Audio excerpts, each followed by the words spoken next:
So, as we read through the book of Isaiah, we see that there are a lot of prophecies about the coming Messiah. Kui me loeme läbi terve Jesaja raamatu, siis seal loeme paljudest ettekuulutustest Messia tulekust. And four in particular that are quite outstanding are the four servant songs. Ja need neli, mis on eriti silmapaistvad, on neli laulu Jumala sulasest. And they speak of the servant of Yahweh, the servant of the Lord, that is the Messiah. Ja need neli laulu Jesaja raamatus räägivad Jehova teenijast, Messiast.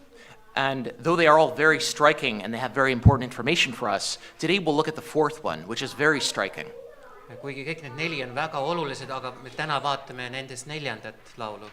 Because in that one we see that the Messiah would come as the suffering servant. Sest selles neljandas laulus me näeme, kuidas Messias tuleb, et olla kannatav teenija.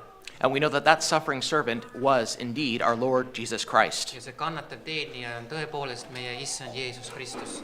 And so we will see today as we go through this passage that it was foretold and it came to pass just in the same way God had spoken through Isaiah. Ja kui me vaatame seda kirja kohta, siis me näeme, et see kõik täitus nii, nagu prohvet Jesaja kaudu oli ette kuulutatud. And so as we go into this, though this begins officially in Isaiah 53, this fourth servant song, it begins a bit earlier in Isaiah 52 in verses 13 to 15. See neljas laul Jumala sulasest algab tegelikult juba 52. peatüki lõpust. And when we see this, it gives both a summary and an introduction to what is about to follow. Ja see 52. peatüki lõpp annab meile sissejuhatuse ja kokkuvõtte sellest, mida loeme 53. peatükis. And so we begin from verse 13. If you have your Bible, turn to Isaiah 52, 13 to 15. Ja me loeme Jesaja raamatu 52. peatükis salmis 13. And it begins, "Behold, my servant will prosper. He'll be high and lifted up and greatly exalted. Vaata, mu sulane talitab targasti, teda ülistatakse ning ülendatakse ja ta saab väga kõrgeks. Just as many were appalled at you, my people, so his appearance was marred more than any man, and his form more than the sons of men. Nagu paljud kohkusid tema pärast, nõnda rikutud, ebainimlik oli ta välimus ja ta kuju ei olnud inimlaste taoline. Thus he will sprinkle many nations. Kings will shut their mouths on account of him. For what had not been told them, they will see, and what they had not heard, they will understand." Nõnda ehmatab ta paljusid rahvaid, kuningad sulevad tema pärast suud, kuid mida neile ei ole jutustatud, seda saavad nad näha, mida nad ei ole kuulnud, seda saavad nad teada. And as we go into this, just to mention in passing, it's important to note that between the English translation and Estonian translation, some different ones, there are some different translations here. For example, this one says, "My servant will prosper." Some other ones, like the Estonian, says that my servant will act wisely. Ja inglise ja eestikeelse tõlgete vahel on mõned erinevused, näiteks salmis 13, mu sulane talitab targasti, inglise keeles võiks tõlkida, et tal läheb korda see, mis ta teeb. Yeah, so it doesn't change the meaning, but important to just note this. Also, this translation I'm reading through has, "He will sprinkle many nations," whereas the Estonian is that he will pretty much, because of him, the nations will be surprised, they'll be shocked. He will frighten many nations by what he experiences. Ja salmis 15 on tõlgitud inglise keeles, nõnda ehmatab ta paljusid rahvaid, et ta piserdab paljusid rahvaid, et nad on hämmastunud sellest, mis ta teeb. And one other one before we do continue with the passage is this translation says that Jesus is a man of sorrows and acquainted with grief, whereas the Estonian, some others say that he is a man of pains and he is acquainted with sickness. But it's the same meaning, just to highlight this point. Et siis inglisekeelses tõlkes 53, salm 3, et ta on siis kurvastuse mees. Okay. And so as we begin, first, as we see this passage, he says, "Behold, my servant will prosper." Kõigepealt siis salmis 13, vaata, mu sulane talitab targasti või tal läheb korda. So essentially, already this figure, highlighted as the servant of Yahweh, the servant of the Lord, is now highlighted. This is who this passage is about. Ja, et see salm siis näitab meile, kellega on siin tegu, et see on siis Jehova teenija. And this verse continues, "He was high and lifted up and greatly exalted." Ja salm 13 ütleb, et teda ülistatakse ning ülendatakse ja ta saab väga kõrgeks. And what is summarized in that is the death, burial, resurrection, and ascension of Jesus. All of these things would come to pass. Siin me näeme Jeesuse surma, mahamatmist ja ülestõusmist. Ascension and also being seated at the right hand of the Father. Samuti tema taevasse minekut ja seda, kuidas ta isa paremale käele istus. So all of this is included in this. And because to be high and lifted up is to be crucified. as we see in the Gospel of John, where it says, if he is lifted up, he will draw all men to himself, both Jews and Gentiles. salmis 13, et teda ülistatakse, nüüd ülendatakse, viitab tema ristisurmale, kui sa loed Johannese evangeeliumi 12. peatükki. And so, though as all those things will be fulfilled, first we see what precedes his ascension and ultimately his coronation as being seated at the right hand of the Father. Ja samuti näeme siin tema taevasse minekut ja tema kroonitud saamist isa paremal käel. And so first it begins by telling us that he is unrecognizable. His appearance was marred more than any man because of his suffering. Ja salmis 14 me näeme, et ta kannatas nõnda palju, et ta oli nõnda rikutud ja ebainimlik välimuse poolest. And through this means he will sprinkle many nations. Ja selle kaudu, salmis 15, ta siis, nagu inglise keeles on tõlgitud, piserdab paljusid rahvaid. Which, what that indicates is that his suffering is not just for Israel, but it's for the Gentiles as well. He's going to be the savior of all nations. See näitab meile, et ta ei olnud siis ainult Iisraeli jaoks, vaid kõigi rahvaste jaoks, kõigi pagana rahvaste jaoks. And as we see, as this verse here in 15 concludes, where kings will shut their mouths on account of him, or as it translates as well, that the nations will be in awe of him, that what's highlighted is that one will be put in such a low and humiliated state and endure such suffering, yet be exalted to the highest position. That is something that is unheard of. Ja nagu eestikeelses on tõlgitud, et ta ehmatab paljusid rahvaid selle tõttu, et ta nõnda palju alandus ja on nõnda suur ja võimas. Yet even though, as we highlight that, this suffering will result in the greatest exaltation of the right hand of the Father after he completes his Ja work. et selle kannatuse tõttu sai ta ülendatud kõige kõrgemale kohale.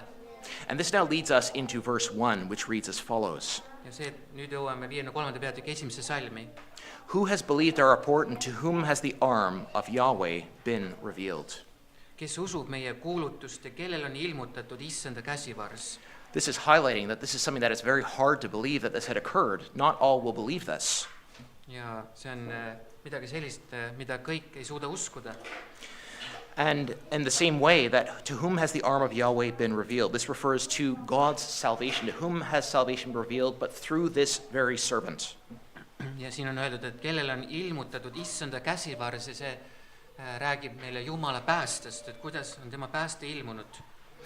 And as it continues, he continues speaking of the servant, for he grew up before him like a tender shoot, and like a root out of parched ground. He has no stately form or majesty that we should look upon him, nor appearance that we should desire him.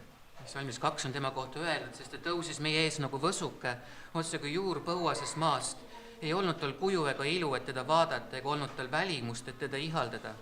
And the reality is with this is that outwardly Jesus would not appear remarkable, but it's the identity of who he is as Messiah and as God the Son incarnate, but also what he will accomplish that is of most importance in this passage. Ja see kirjakoht näitab meile, et Jeesus ei olnud väliselt pilku püüdav, aga tähtis on see, kes ta oma isiku poolest oli ja milleks ta oli tulnud, mis eesmärki saavutama. And now it begins to elaborate on when his appearance was marred. It begins to touch on his sufferings. Ja nüüd me kuuleme tema kannatustest. He was despised and forsaken of men, a man of sorrows and acquainted with grief. And like one from whom men hide their face, he was despised and we did not esteem him. Salmis 3, ta oli põlatud ja inimeste poolt hüljatud, valude mees ja haigustega tuttav, niisugune, kelle pealt silmad ära pööratakse. Ta oli põlatud ja me ei hoolinud temast. Surely our griefs he himself bore, and our sorrows he carried. Yet we ourselves esteemed him stricken, smitten of God, and afflicted. Ent tõeliselt võttis ta enese peale meie haigused ja kandis meie valusid. Meie aga pidasime teda vigaseks, Jumalast nuhelduks ja vaevatuks. And so this is already beginning to speak about his rejection, particularly we see by the religious leaders, by the Jewish leaders in the first century. Siin me näeme seda, kuidas Jeesus põlati ära juudi juhtide poolt esimesel sajandil. And in the same way, he's called a man of sorrows and acquainted with grief. Now, what's interesting, when we look at verse 4, this is indicating these sorrows and this grief that he is bearing, it's not because of any wrongdoing he has done, but it's our wrongdoing, the consequences of our sins that he is bearing. Aga on oluline mõista, et need valud ja vaevad ja see kurvastus, mida tema kandis, ei olnud tema enda pärast, vaid meie pattude pärast. And though it was believed that he was smitten of God and afflicted for some wrongdoing of his own, we see as it continues in verse 5, that is not the case, but he's bearing our penalty. Kuigi inimesed võisid arvata, et ta enda süütegude pärast oli nuheldud Jumala poolt, pole see siiski tõde, sest kui me loeme edasi 5. salmi, siis me näeme, et see oli meie pärast. As it continues, but he was pierced through for our transgressions, he was crushed for our iniquities, the chastening for our peace fell upon him, and by his wounds we are healed. Ent teda haavati meie üleastumiste pärast, löödi meie süütegude tõttu. Karistus oli tema peal, et meil oleks rahu ja tema vermete läbi on meile tervis tulnud. So all this suffering, this chastisement that he bore, was ultimately for our peace. Kõik see kannatus ja kõik see karistus, mida tema talus, oli meie sellepärast, et meil võiks olla rahu. That our sins would be forgiven. Et meie patud saaks meile andeks antud. And when we think of peace here, what is that peace referring to? Ja millele see rahu siin viitab? That's referring to our peace with God. The penalty he bore is the reason that we can have peace with God and be in relationship with him now. Siin on tegema siis rahuga meie ja Jumala vahel, selle tõttu, et Kristus kandis meie karistuse meie eest. And we see that also when it says, by his wounds we are healed. This is not referring primarily to physical healing, but spiritual healing. Ja siin on öeldud, et tema vermete läbi on meile tervis tulnud ja see eelkõige viitab meie vaimulikule terveks saamisele ja siis füüsiliselt. And that is referring to the forgiveness of our sins and being restored to right relationship with God. That is the context. Ja see kontekst siin on pattude andeks saamine, Jumalaga lepituse leidmine, see vermete läbi terveks saamine.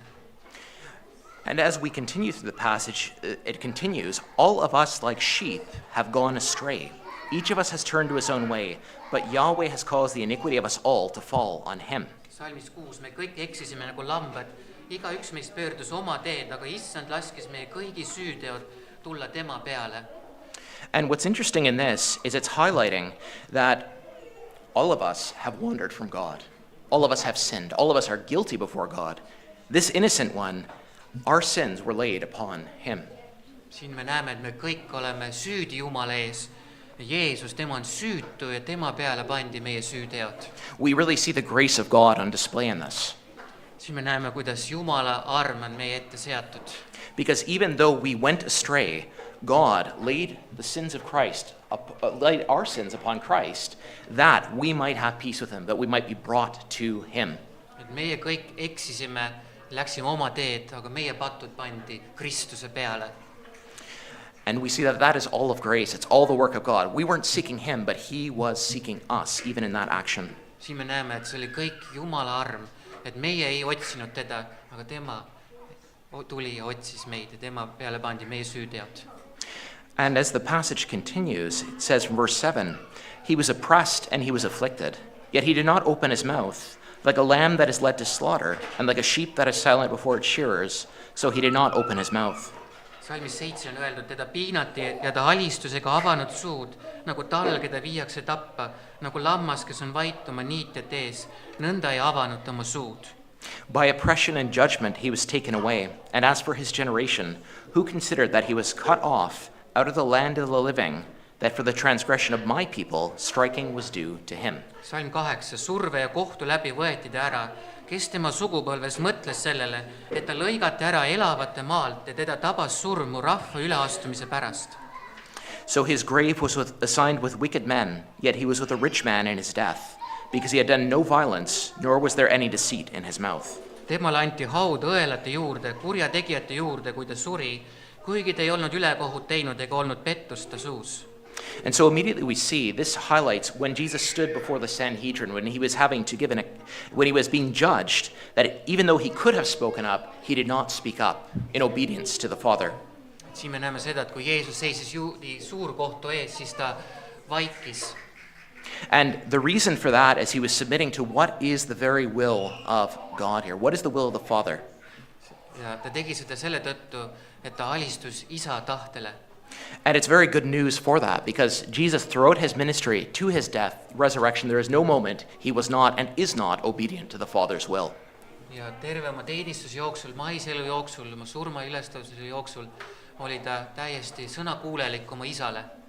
And a part of that, just to talk about in passing, the reason that's important, that if Jesus had any sin, he could not be our perfect atonement for our sins. Kui Jeesus oleks pattu teinud, ei oleks ta saanud olla meie täiuslik lunastusohver. But as the sinless Lamb of God, he can take away the sins of the world by his sacrifice. aga kuna ta on ilma patuta Jumala tall, sai ta võtta ära maailma patu. And as we continue with that train of thought here, in that submission that he went away to death, the innocent one was now dying as if he was a criminal. Ja siin me näeme seda, et tema, kes oli süütu, suri otse kui oleks ta olnud kurjategija. Because we see that, yes, it is to the point of death, that his grave was with wicked men, assigned with wicked men. Et kuigi tema haud arvati õelate juurde, And we see too that he did die, because it says that he was cut off out of the land of the living. For the transgression of my people, striking was due to him. ja ta lõigati ära elavate maalt ja teda tabas surm mu rahva üleastumiste pärast. And so he was dying as the righteous for the unrighteous, that he might bring us to God, Et ta as Peter says. suri otse kui see, kes on õige, üle kohtuste eest, nii nagu Peetrus kirjutab.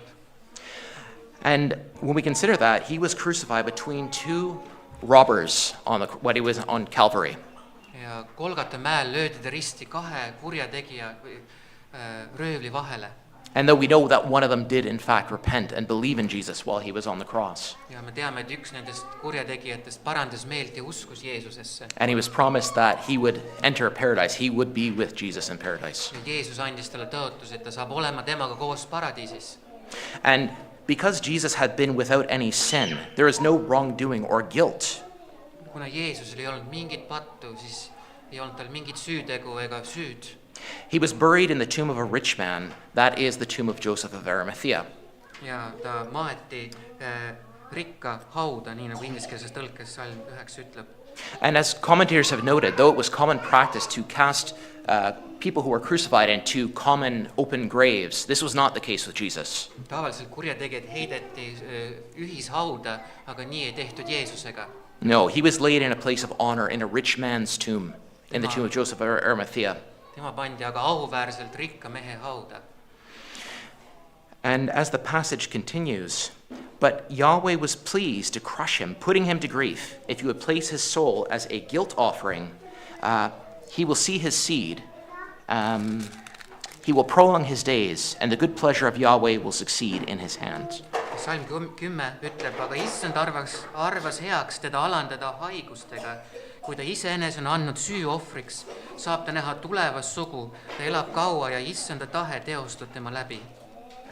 And what's being highlighted here is though Jesus would endure such terrible things, such humiliation, such suffering on our behalf, Et kuigi Jeesus talus nii suurt alandumist ja kannatas nõnda palju, this was the very will of God. It pleased God to crush him. aga tegelikult oli see Jumala tahe, see oli Jumalale meelepärane lasta tema pojal nõnda kannatada. That was the plan all along.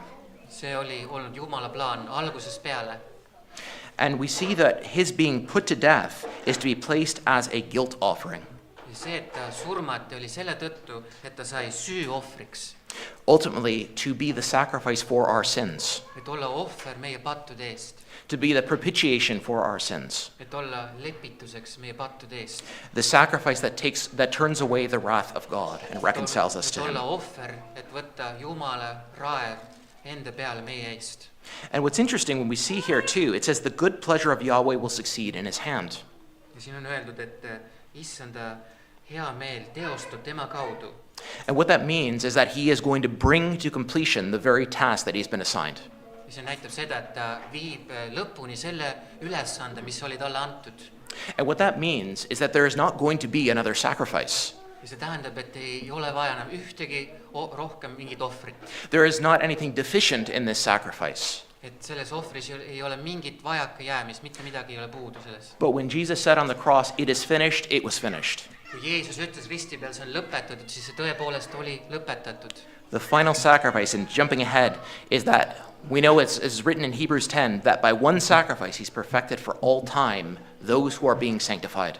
Ja seepärast Heebra kirja 10. peatükk ütleb, et ühe korra ja ainsa ohvri läbi, et ta on jäädavalt teinud täiuslikuks neid, keda pühitsetakse. That is the one fully sufficient sacrifice for sins for all time, for all who believe. See on üks ohver, mis on täiesti piisav kõikide jaoks. And we see here too, what's interesting, is that it mentions he will prolong his days.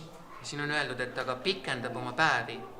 what that refers to is that we know this one has been cut off, he has died, ja see tähendab seda, et see, kes lõigati ära elavate maalt ja kes suri the way that a dead man's days are prolonged is that he is raised from the dead. ja viis, kuidas surnud mehe päevi saab pikendada, on see, et ta tõusis üles surnuist. Which indeed happened on the third day, which we celebrate in 2 days. Ja see tõesti juhtus 3. päeval, kui ta tõusis üles. And as we see, as Isaiah, inspired by the Spirit, continues to elaborate here in this prophecy, as a result of the anguish of his soul, he will see it and be satisfied. By his knowledge, the righteous one, my servant, will justify the many, as he will bear their iniquities. Salm 11, pärast oma hingevaeva saab ta näha valgust ja rahuldust tunda. Oma tarkusega teeb mu õiglane sulane paljusid õigeks, sest ta kannab nende patusüüd. Therefore I will divide for him a portion with the many, and he will divide the spoil with the strong, because he poured out his soul to death, and was numbered with the transgressors. Yet he himself bore the sin of many, and interceded for the transgressors. Salm 12, sellepärast ma annan temale osa paljude hulgas, ja ta jagab vägevatega saaki, sest ta tühjendas oma hinge surmani, ja ta arvati üleastujate hulka. Tema aga kandis paljude pattu ja seisis üleastujate eest. And so what we see that's very interesting in verse 11, as we again see that point that he will succeed with the good pleasure of Yahweh, will succeed in his hand, that we saw in verse 10. Ja salmis 11 me näeme, et issanda hea meel teostub tema kaudu. But we see here too in verse 11 that he will see it and be satisfied as a result of the suffering of the suffering servant. Ja salmis 11 me näeme, et ta saab näha valgust ja rahuldust tunda pärast oma kannatusi. Which means that he accepts this sacrifice for sin. See tähendab, et tema ohver patu eest oli vastuvõetav. And there's not, again, highlighting that same point, there's not need for another. It is the final one that fully satisfies divine justice. Ja see näitab, et tema ohver oli lõplik, ei ole vaja mingit muud ohvrit enam. And what's interesting too is if we think of the language here that my servant will justify the many by his knowledge. Ja on huvitav vaadata seda, et see teenija tema oma tarkusega teeb paljusid õigeks. And the reason is, as he sets his face like flint, as we see in Isaiah 50, that knowing what he is accomplishing, by that knowledge, accomplishing the very task that he is given in bearing our sins, he justifies the many. Ja siin me näeme, et selle kaudu, mida ta tegi, ta saavad paljud õigeks mõistetud. And justification, as we understand it, can be defined as follows. Ja õigeks mõistmist võime siis järgnevalt seletada.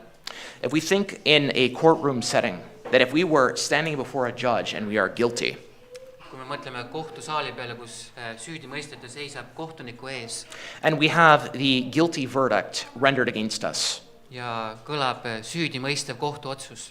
and borrow an example that is from Ray Comfort as well, Ja Ray Comfort on ka toonud sellise näite. that Jesus comes in and he pays our fine. Ja tuleb Jeesus ja maksab meie eest meie trahvisumma. And what that means in this context Ja mida see selles kontekstis tähendab? is because of the suffering of Jesus in our place, Et kuna Jeesus meie eest kannatas and of course, as we believe in him by grace through faith in him, ja kui me usume Jeesusesse armu läbi, then justification means the full pardon of our sins, the full acquittal of our case of our guilt against God. ja siis õigeks mõistmine tähendab seda, et meie süü on ära võetud ja me oleme vabaks mõistetud meie süüst. And that means the declaration of righteousness or not guilty, all because of what Christ has done for us. Ja siis kõlab see teade, et me oleme õigeks mõistetud selle tõttu, mida Jeesus on meie eest teinud. And we do see that as well as we consider here too, that he will divide a portion with the many. Ja seda näeme salmis 12 ka, et ta jagab saaki vägevatega. And as he divides the portion of the many, we know that he justifies the many. What does that then mean? Et ma annan temale osa paljude hulgas ja me teame, et ta mõistab õigeks paljusid. That he shares and gives to those who are united to him by faith everything he has accomplished on the cross. Ta annab paljudele osa selle läbi, et ta jagab nendega, kes temas usuvad seda, mida ta risti peal saavutas. Namely, as we go back to that, that is our peace with God, our right relationship with God, forgiveness of our sins, and having that right standing before God. see on see rahu, mis meil on Jumalaga, meil on nüüd õige suhe Jumalaga. And thus, highlighting that is that Christ has done it all. It is all of grace, all the work of God, all the work of Christ. Et Kristus on selle kõik meie saavutanud, see on kõik armust. And now the reason that's very important, as we conclude on this point, but just in passing too, that the point where he divides the spoil with the strong, that would appear to be an allusion to his resurrection, where because of his mighty work, he has now given the highest place, seated at the right hand of the Father. Ja see, et salmis 12 on öeldud, et ta jagab vägevatega saaki, viitab tema ülestõusmisele ja ta on läinud taevasse. And so when we consider that, going back to the previous point, is that reality is we can fall into the temptation sometime, brothers and sisters, that we can fall into the temptation where we think we're accepted by God by something that we can do. Et mõnikord me võime sattuda sellesse kiusatusse, et me arvame, et Jumal võtab meid vastu selle läbi, mida meie oleme teinud. We can think that if we fall into sin or something else happens, we can think that God will not accept us. Et me võib-olla me eksinud ja langenud pattu ja mõtleme, et Jumal ei võta meid vastu enam. That maybe we need to do something that we can win the approval of God. Ja me hakkame mõtlema, et me peame midagi tegema, et võita taas Jumala poolehoidu.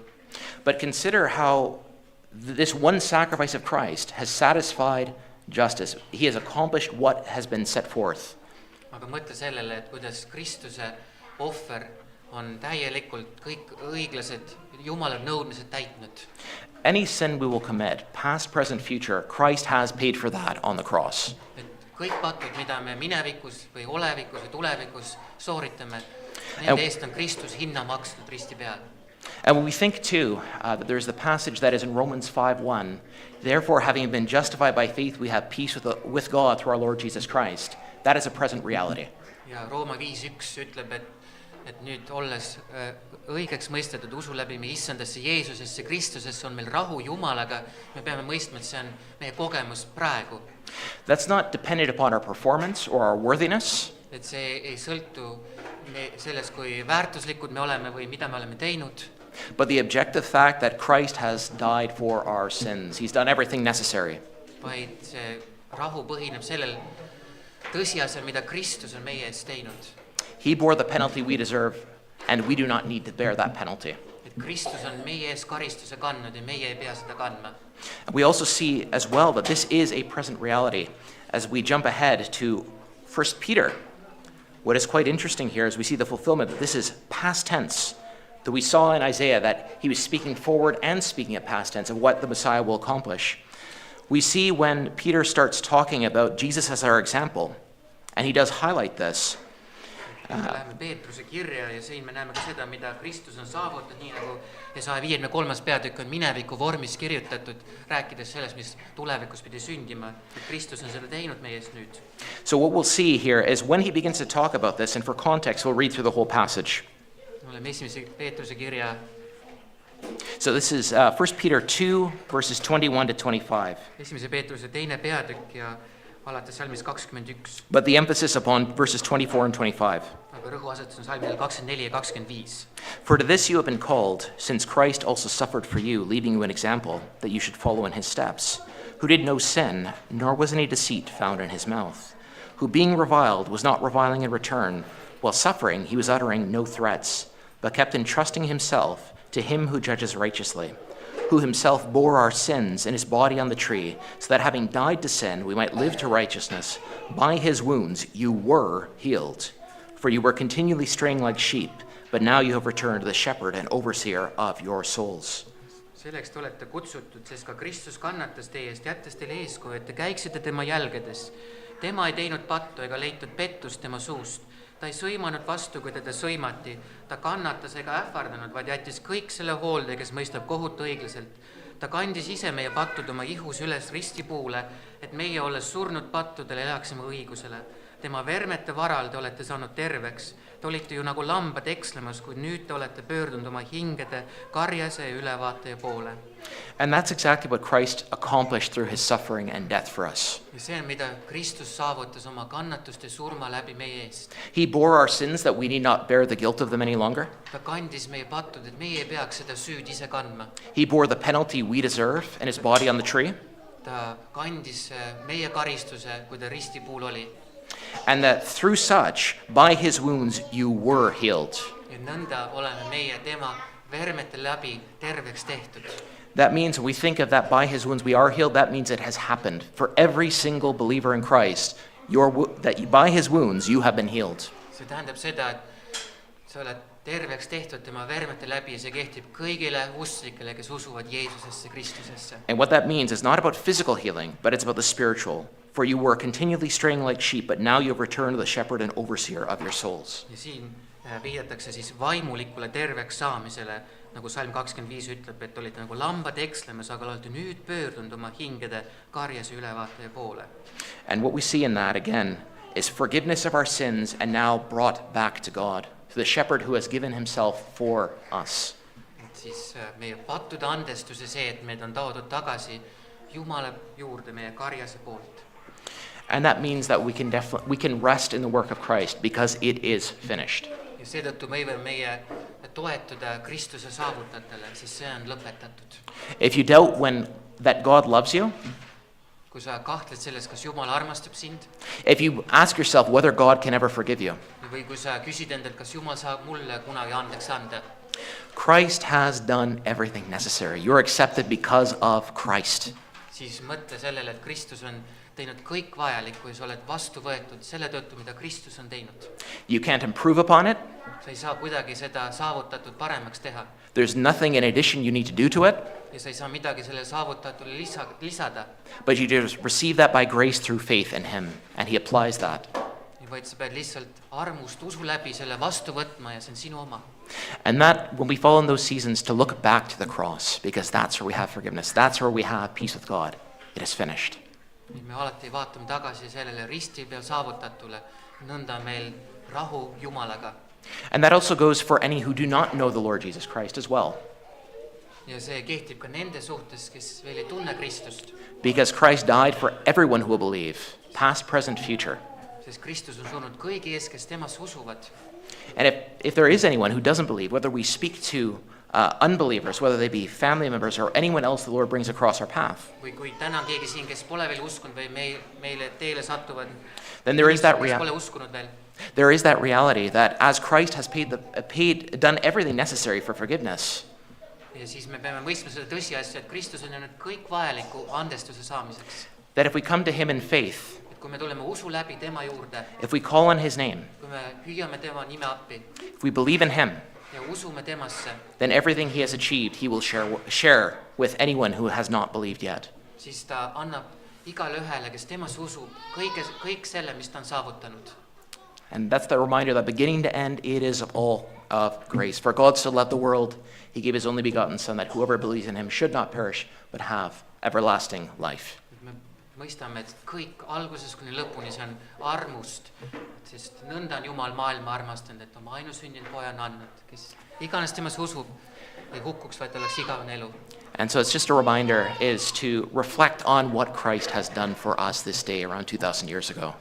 Ja see on lihtsalt meile kõigile meelde tuletuseks, et me mõtiskleksime selle üle, mida Kristus on teinud meie eest 2000 aastat tagasi. It's undeserved, Et see, keegi ei vääri seda ise, free gift of God, see on Jumala kingitud arm and it should cause us all the more to praise and appreciate what Jesus and what he has done for ja see us. peaks panema meid veelgi rohkem Jumalat kiitma selles, mida Jeesus on meie eest teinud. So keep this in mind as we continue and as we know, fast forwarding, that Jesus didn't remain in the grave, but he rose again on the third day. Mõtle kõige selle peale, kui me ka mõistame, et ta ei jäänud hauda, vaid tõusis üles 3. päeval. But let's now go to the Lord in prayer.